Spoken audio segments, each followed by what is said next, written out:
Democracy is for me and for 12 million black Americans the goal toward which our nation is marching. It is a dream and an ideal in whose ultimate realization we have a deep and abiding faith. For me, it is based on Christianity.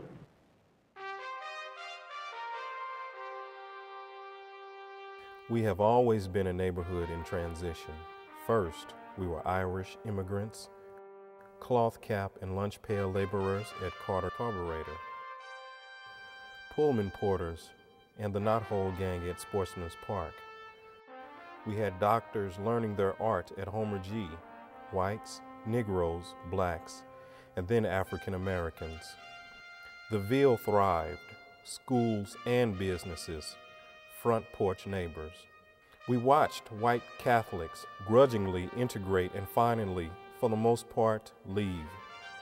The 2000 census figures indicate that after Milwaukee, Detroit, and Cleveland, St. Louis is the fourth most segregated city in America.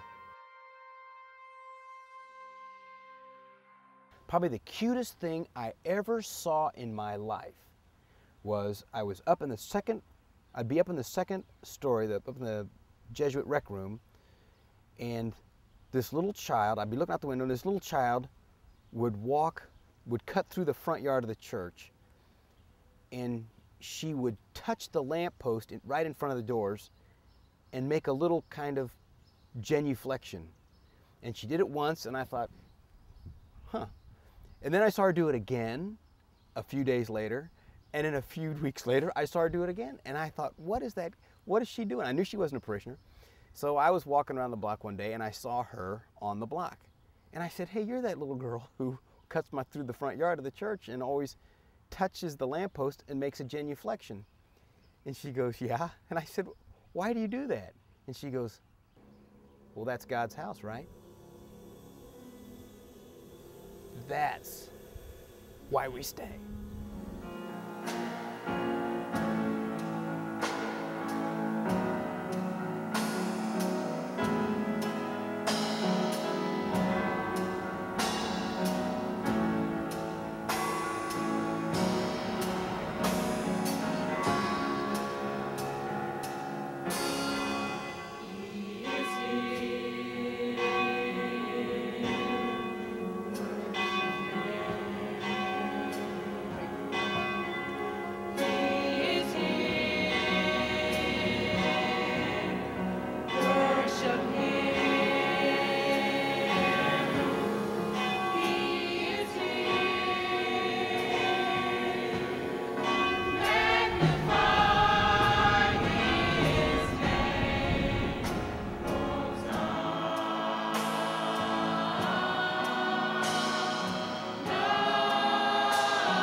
People that you and I will never meet.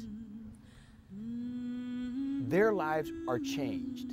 They're different and they're better because St. Matthew's is there. How long have you been sitting in this pew? Ever since we were allowed to come to the front. And then we had to sit in the back of the church. They let you in? They let me in, yeah. They kept me in the back, the last seat. See, they thought my husband was white and they wanted to put him in the front and put me to the back. And we've never lived anyplace else. We've been living there for 60 years. You know, and I've often wondered, would I have had that same perseverance to stay? I would hope and pray that I do. But I mean, I just have so much admiration for those who said, no, this is, God calls me here too. This is our house. Respect each other here, and we love each other. And to me, this is all part of a good, strong, sincere church family. I've been in this church for as long as I can remember, you know what I'm saying? And it's just my church. It's a bit of a novelty to be white in a predominantly African-American neighborhood. So that fact is not lost on our neighbors. But the fact still remains that the house is associated with St. Matthew the Apostle. When our children are growing up, we get them on the ball field, we coach them, we keep them busy. We have this program and that program. And they grow up responsibly for that reason. And we're trying to reproduce that down here. We want to have basketball, CYC basketball. We want to have programs after school. Programs where kids can get in trouble and they can rebound from the trouble, just like in our own neighborhoods. When I say low income, people still have pride. You know, it's not Ladue, it's not Wildwood, it's the Ville. But the people in Ville have heart. They have commitment. They have dedication. Being involved with St. Matthew's where they go and worship, they're still bringing in their commitment to Northside because of the connection from St. Matthew's. When I came back from Africa, I wasn't quite sure how I was going to feel or what, you know. The thing about Africa is every day, everything you do counted. Just being there counted. And there's, you know, a smaller idea of that, but still that here, that you know, my being here counts. Because of St. Matthew's, we see this transformation happening in and around the church, but is expanding throughout this neighborhood. I suppose the thing you learn about a place like that is they teach you how to pray. This is where we really need to be. And why do we need to be there? Well, because they have such a great message of faith and hope to give to the larger community in St. Louis. We have people from Chesterfield and from Florissant and from Jennings and so on who come here to church on Sunday. And those who have chosen to build relationships with people here, who come and worship with us and then hang around and go to breakfast with us and then hang around and maybe get involved on a Saturday project.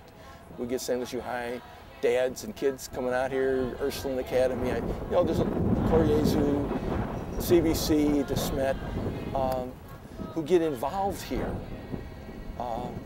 The relationships form, and then all of a sudden, people begin to understand that St. Louis is a whole. And if we ignore one part of it, it's kind of saying, well, my foot's got gangrene, but I'm not going to worry about that. I'm going to make sure that my shirt's nice. Well, I don't think so. The 11 o'clock hour on Sunday is the most segregated hour in American life. That's what Dr. Martin Luther King said almost 40 years ago. To some extent, parishes reflect the communities they serve, and because of that, Catholic churches look segregated on Sunday morning. Justice requires a brave and honest acceptance of the way things are. Parishes have always been community as well as spiritual centers, and St. Matthew's is no different. It's a crucible for deeds more than words.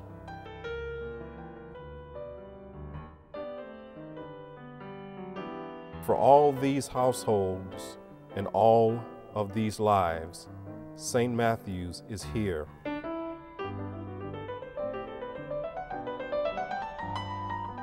Embracing saints and demons, acknowledging that salvation occurs on both sides of the aisle, up on the altar and in the pews.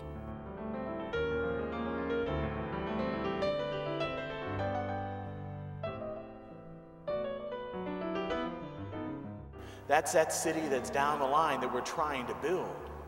But that's our goal, is that we have a city, a home, a neighborhood, a world in which the peace of Christ can exist.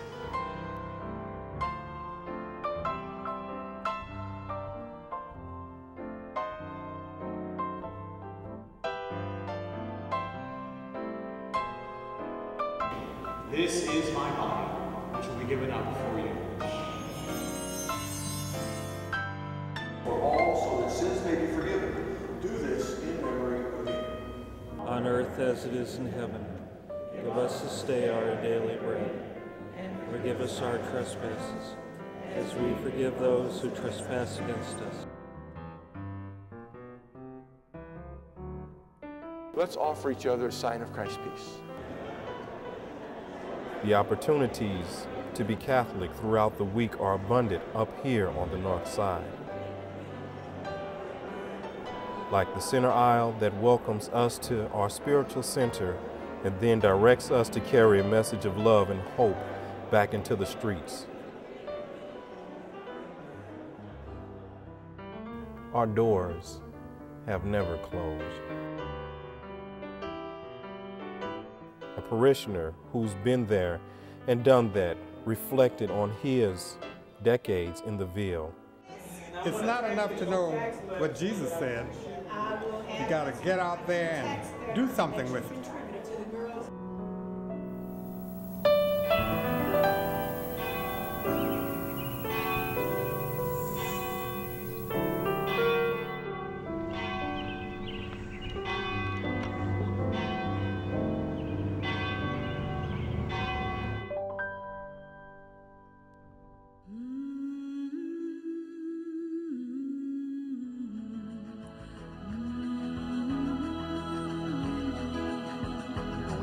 We bring up our tears, we bring up our laughter, we bring up our joy, we bring up our work, and then we go back out into the city and share God's love, share the love we experience around that altar.